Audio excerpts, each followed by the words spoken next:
All right, Josh. It's all you, man. Okay. Would you state? Would you be able to spell your first and last name and your title? My name is Monica Esparza, that's spelled Monica. Esparza is spelled E as in elephant, S as in Sam, P as in Peter, A-R, Z as in zebra, A. And I am a trustee of the Renewal of Life Land Trust and a former, continuing member of the Hickory Hill Preservation Society. I am Bernard R. Anderson, first name B-E-R-N-A-R-D, last name Anderson, A-N-D-E-R-S-O-N. I am a retired federal employee, current member of the Chesterfield Historical Society of Virginia, and I am also an independent researcher into various aspects of the history of black people in Chesterfield County, Virginia. 1 second.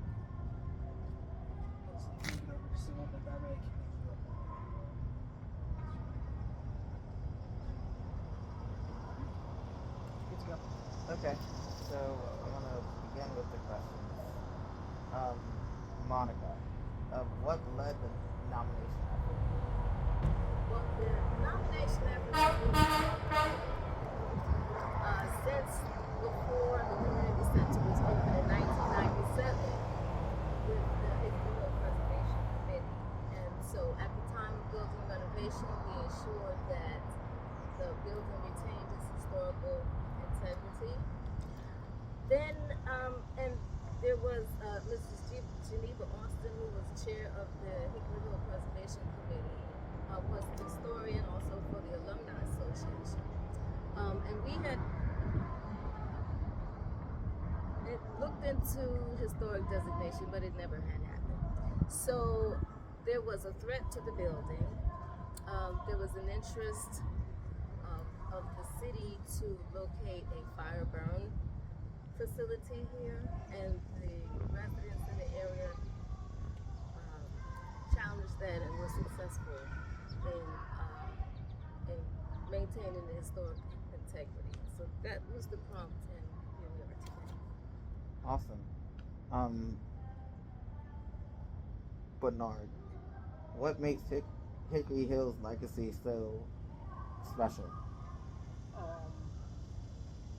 I think the main idea, because I think if you look at the history of many schools, you talk about schools as an educational vehicle, of course, and then schools factor into community development in a lot of ways. And when you look at, I'm sure that a lot of people, their history of Hickory Hill kind of went back with the story that the school got started when a certain building was built in 1915.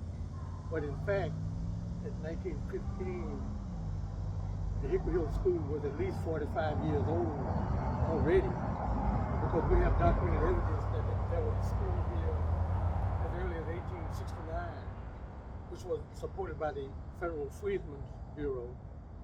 And from the standpoint of Chesterfield County history, the school that was started then was in existence to support the educational progress of blacks in Chesterfield County fully for 100 years before the area was annexed into the city of Richmond in 1870. So there's a long, continuous history of Hickory Hill that goes back to the Reconstruction era all the way until today. So housekeeping things. Y'all can just look at him. You don't have to look at the camera. Okay. And then also too, if you were able to project your voice a little bit more, that would be great too. But yeah. Cool.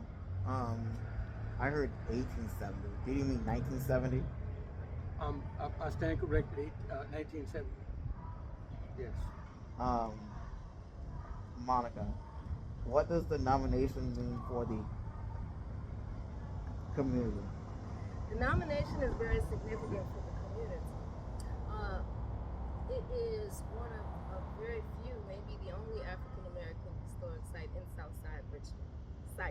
there's not other history, but definitely African American site in Southside Richmond. The nomination provides an opportunity not only to elevate the standing, but for people to remember the significance of the stories of the history of, as Bernard spoke to, the community cohesiveness and development, all of the things that made Hickory Hill very special. And not only does it enhance awareness, but it leaves another historic piece for communities to pick up on in terms of moving forward into the future, in terms of elevating the value of the building and the location and the legacy. Awesome. Also, Monica, how have Hickory Hill provided educational opportunities for the community? Well, it's been a standing testament, fortunately. The alumni of Hickory Hill School have continually told us about the prominence and the importance of the legacy, of the educational legacy. But what's very important about the educational legacy is that the teachers, principals, and community, it was organizations such as the NAACP, the Virginia Teachers Association, the Virginia Voters League, all of these organizations, there were numerous civic associations, which many are still in existence today, that contributed to the building and the sustenance of Hickory Hill School. And so the educational pieces have always been here for anybody willing to learn. We have an exhibit here that's about to be restored, and thankfully, and also I like to elevate the press, particularly the African American press, who really made sure that the story was preserved for future generations. But the educational component is so very important, and I'm excited about teaching other teachers about Hickory Hill's history to continue the legacy forward. Bernard, what was the experience like getting this nomination through? It was an excellent experience. I came into the process because I think Monica and some others to be well researched in preparing the nomination for me, which is the state library to see what they could find about Hickory Hill. In that process, they ran across an article that I had done back in January 2014 about the Roosevelt schools in Chesterfield County. They in turn called the Chesterfield Historical Society of Virginia and asked if they could have a contact with me. So the Historical Society contacted me, and in turn I got back with Monica and others to help with the research. Along the way, the president of the Historical Society, he wrote a letter to the Department of Historic Resources in support of the nomination. I think that was done a year ago now, last July of 23. The effort turned out to be extremely collaborative because what they did when they contacted me, they sparked me, they asked many questions, and it turns out most of the time I had an answer. So it heightened my interest in trying to pull together the information that I had already compiled on Hickory Hill. And so along the way, I sort of became like the chief historian as it were. And so we worked very collaboratively. But one of the great benefits was of all the work that I've done there through the years, independently and with various groups. This group was very focused on a specific objective they wanted to accomplish. So it was very targeted towards accomplishing the goal of getting the nomination report in and approved. So everything was focused on that effort. So I found it a very rewarding experience to convey some of the history, to learn some new history myself, and to meet some nice people along the way. And if I may just add to that, just to for the record to share that it got initiated and it was focused. Thank you so very much, Bernard. It was focused, but because of the challenge that we had, I also want to elevate Senator Joe Morrissey, because without a letter from him, this whole process may not have occurred. So we had significant support from both Senator Morrissey and Senator Hashmi Gonzalez. So just want to put that in also. Moving to the landmark Friedman versus Chesterfield County School Board case. What's the significance? The Edwards case was significant in many ways. It was focused on the issue of equity in teacher pay. So, I'm sure Chesterfield County was not alone in this, but during the segregation era, it seemed like no matter how well black teachers were educated or whatever, they always were paid substantially less than the white teachers who taught in the segregated white schools. So this was an effort to bring some equality to that. It also brings to mind the important role that James P. Spencer played in that case, in the history of Hickory Hill, and in the civil rights struggle that took place in the lead up to what became the Brown versus Board of Education case. So the Edward case was Teacher Edwards and 3 of his colleagues were the named plaintiffs in the court case to press the county to come forward with to do a better job with equal pay.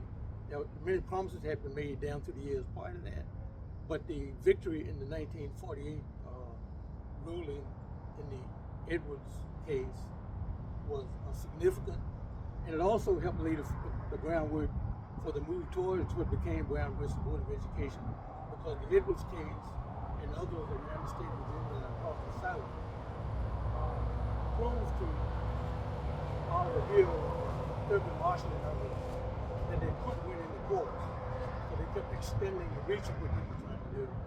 And because the Edwards case was more about trying to be equal with the black schools in some respect. But Brown went to the ultimate step that integration was the ultimate goal and the ultimate solution that they were seeking after. Monica. So fast forwarding in history to the year 1970, when the city of Richmond annexed parts of Chesterfield. Could you speak on that and its significance to Hickory Hill? Well, during that period of annexation, basically the city acquired the building, but they really didn't make a great use of it except during a short period they did open schools for some special needs children. I think it lasted for about 7 years, 5 or 7 years. And during that time is when my family moved into the area, and we as children came to, Hickory Hill was a real green space. It was open woods. It was before Bells Road was, that section over there was opened up. So there was a plethora of green space and running opportunities. And, as children who came from Yankee State, so to speak, we had a wonderful time with independent exploration in this space, even though the school was closed at that time. But it fell into city hands. They wanted to use it as they were going to rent it out to businesses or allow some businesses perhaps to think it was surplus. That's what we find often happens. And from there, the community decided, no, we have to recapture our legacy, and so that's what prompted the committee, which came out of the Broad Rock neighborhood teams, to work to reclaim the building and the legacy. Awesome. before we go into how the structure is used today, I want to take a moment and go and flat back to the early buildings. Could y'all talk about the different structures?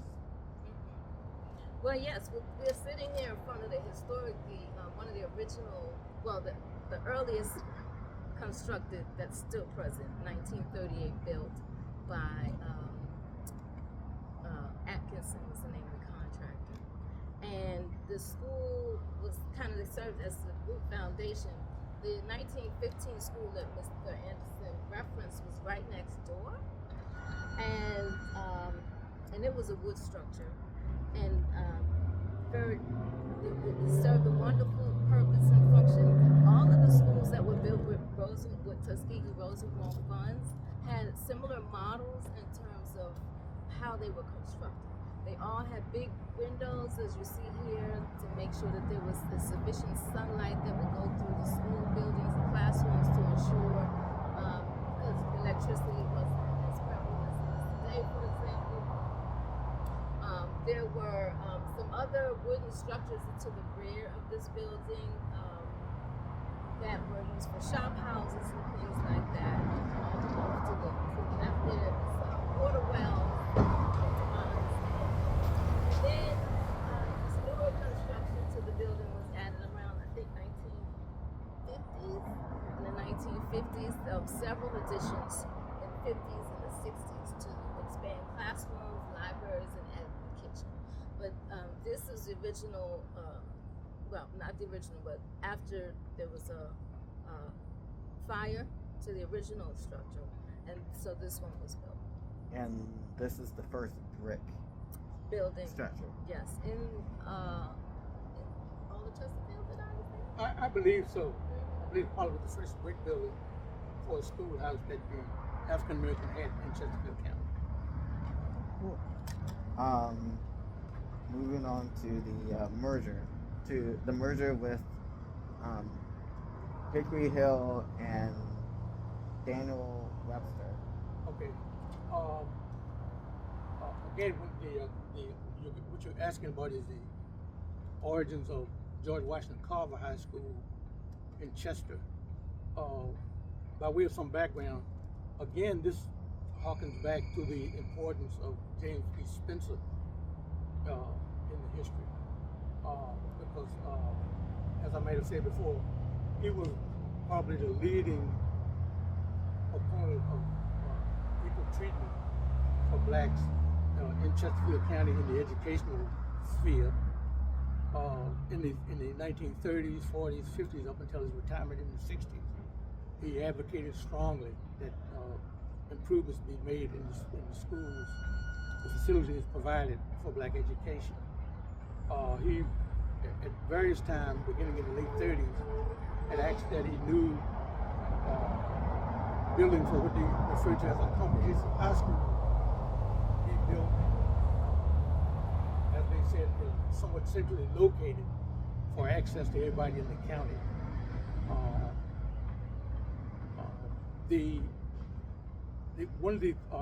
After some of these equalization cases, such as the Freeman case, started to be successful, Chesterfield, like many other counties, statewide and across the South, started to tend to build better buildings for blacks.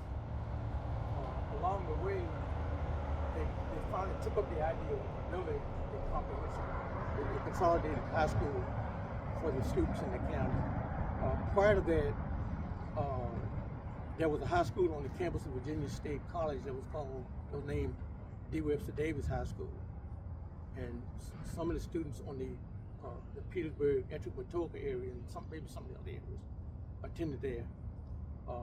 On this side of the county, which was the hope for high school for students in the large majority of the county. So when they decided to build a comprehensive school, they decided to they would close the high school at Hickory Hill and D. Webster Davis consolidate them all in a new building that opened in September of 1948, which was named George Washington Carver High School. So that was a major step forward. Although, as it turns out, Carver opened with like 350 students in 1948, and it still was, upon its opening, it was still somewhat under-resourced when the doors first opened. And with the under-resourced, well, that was crowded. it's similar to what happened with Hickory Hill when with the school board trying to get the Additions to Carver. additions to Hickory Hill. Oh no, well let me back up a little bit. Hickory Hill existed as an elementary school for 100 years, from 1869 until it closed at the end of the 1968-69 school year. Around 1920, Hickory Hill started to teach high school students, and one record shows that they had, I believe, 3 high school teachers and about around 15 high school students in 1920. As we progressed through the 20s, more teachers, more offerings were made, and by the late 20s and early 30s, they had a full-up high school on this property that the requirement then was that you complete 11 years public education to get a diploma, as opposed to the 12-year requirement was made to Harvard. And it was, and to add to that, it was also renamed. The first one was called the Chesterfield County Training School, but then it was later called the Hickory Hill County Training School when they moved from Virginia State to this facility. So yeah, it was different names, naming conventions, and as you said, variety of teachers, and the grades were intergenerational, not intergenerational, multiple elementary, middle, high school, all in the same building. Awesome. I'll just add one more thing. Actually, it was 1937, what had been referred to as Chesterfield County Training School. What they were referred to as Chesterfield High School, when it was formerly named Hickory Hill High School sometime in 1937. So, which is kind of obvious, sitting in the middle of this great community for all these years. So, 1937, the name Hickory Hill High School came about. And to finish up what I was talking about before, when the high school department here closed in 48, the school continued until the end of the 68-69 school year as an elementary. So it had like from 1920, like a 28-year life as a high school, but a 100-year life as an elementary school. Interesting. Moving to how is this building currently being used? Well, the building currently has a number of cultural and sporting activities that occur here. It's also many civic activities are also happening here. We have the largest voting block, one of the largest voting blocks in the city here, and it's appropriate with the legacy of James Spencer as a founder of the Virginia Voters League. The school also serves a number of the community center also serves a number of schools in the area, and so school community relations are also very important, just as they were historically. We have Jerry Boyster, who has a boxing camp, there's karate camps, there's fitness classes, there's double dutch that goes on here, chess playing, cards playing, art center, and gyms, archery. Pickleball. There is a plethora of activities, learning, cultural activities that are happening at Hickory Hill present. And I don't know if I mentioned, but a number of civic associations also is one. that I'd like to highlight is the Southside Joint Civic Association, which was very much responsible for the challenge to retain the preservation of history, and also we're fundraising now for, we have accomplished the goal actually for the historic marker, and we're just partnering with the city to make that happen. Awesome. Is there anything else that y'all would like to share? Yeah, I'd like to go back to your question about different buildings and things. I want to mention that this was the gateway to the industrial area of the city, and that the road that we're sitting on right now used to be the beltway for the city. Before Chippenham and before 295, this was the beltway that went around the city. It's very significant because it has fed much of the industrial growth in the area, which makes this just very important in terms of our environmental justice, and also fueled the reason why we were so passionate about retaining the history and the environmental integrity.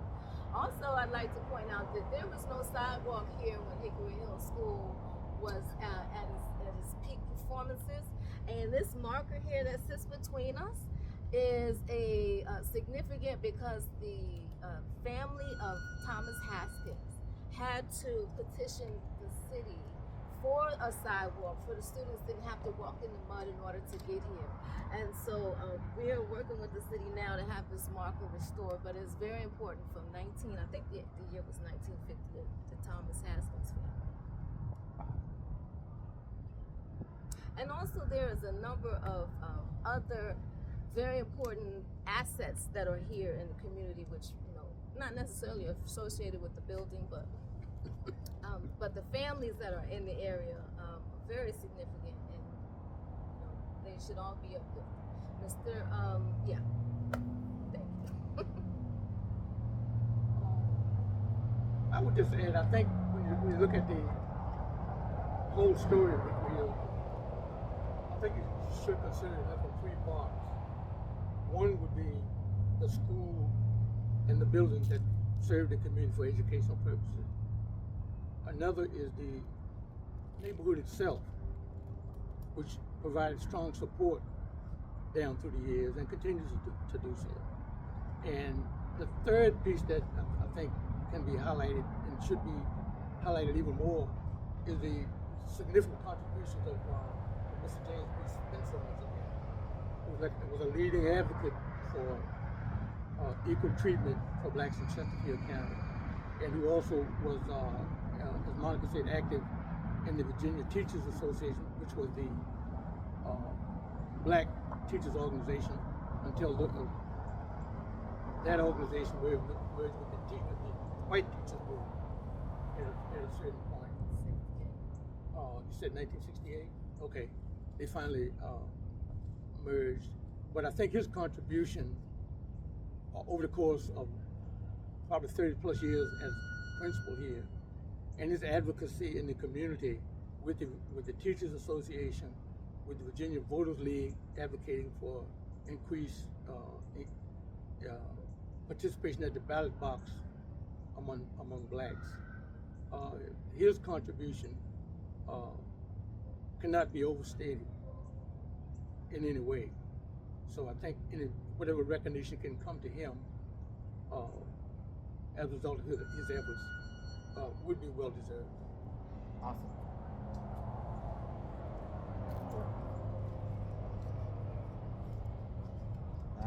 That's about it.